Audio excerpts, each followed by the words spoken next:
na tugetigana na icio ciĩgemaine na mũrimũ wa COVID-19 ati borithi kuma kaunti ya Nakuru na manyitĩte andũ 28 arĩa makuruhanĩtio na ngurubu cia Wikinai arĩa makoretwo magĩcakaithia aikari a kaunti no gwa kahinda ga ciumia ithatu.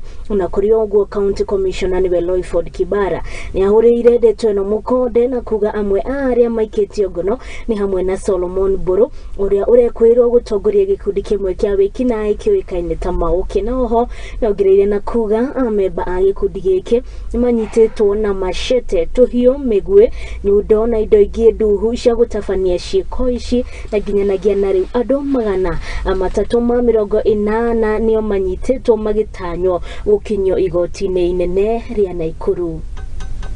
We did a major operation last night and we arrested a number of weapons that they are using, and those weapons are very dangerous. We are doing this because some of us may think that we are arresting young people whom we shouldn't be assisting.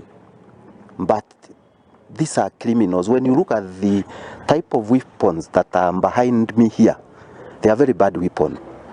Some of our Ngao officers, some of our Nyumba Kumi, including part of what we call village elders, and some of our police officers are in one way or the other abating these crimes, or rather protecting these criminals. And therefore, we are very keen on any officer working in government who will be isolated in the course of this operation and moving forward. We will be protecting these criminals who are terrorizing residents, those others that are doing illicit brews, selling drugs.